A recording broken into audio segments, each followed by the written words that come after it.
And as tensions continue to rise in Eastern Europe, many here who have family and friends in Ukraine are getting more anxious with each passing day. So you may remember last week, Erica Ritchie introduced you to a local woman who's in that very situation. She's been waiting for the phone to ring to let her know that her family is safe. And this morning, Erica shares more from that woman and what it's like to have loved ones in Ukraine right now. Well, guys, good morning. This weekend was a tough one for Vira Koldyk of Warwick. Russian soldiers closing in on Ukraine's capital, getting closer and closer to where her family is. When we spoke last week, she described for me what it's like to watch the tension from afar. Take a listen now.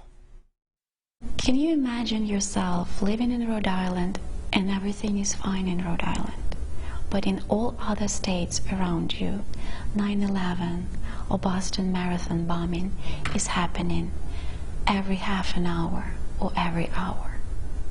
You are safe, but your heart breaks for people, for your country, for your loved ones. This is what I feel.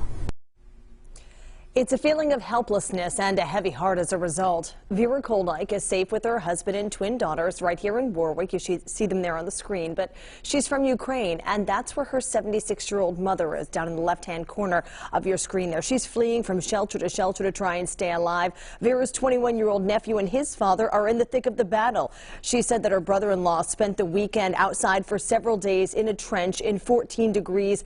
And to make matters worse, he's apart from his wife, Vira's sister, and their two teenage daughters who fled to another sister in Germany. So he has the separation in the distance as well as being on the front lines to contend with. But despite all that, Vira tells me that she is encouraged because her sister and nieces, who she describes as non-churchgoers, have started praying. And Vira says that's something that's been her lifeline through the chaos in the distance.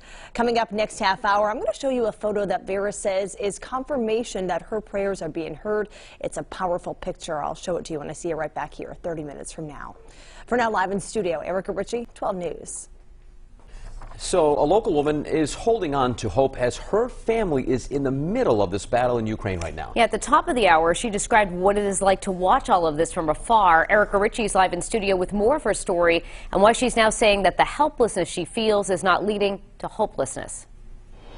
Well, guys, she says it all centers around her faith in God. Vira Koldyk is a Christian, and even though the images of war and the uncertainty of her family's safety and future weigh heavy on her, she says she's able to have peace, and that gives her hope.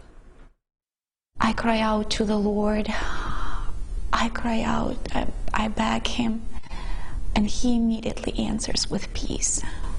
What is that peace like? Can you describe that? All of a sudden you feel it's gonna be okay.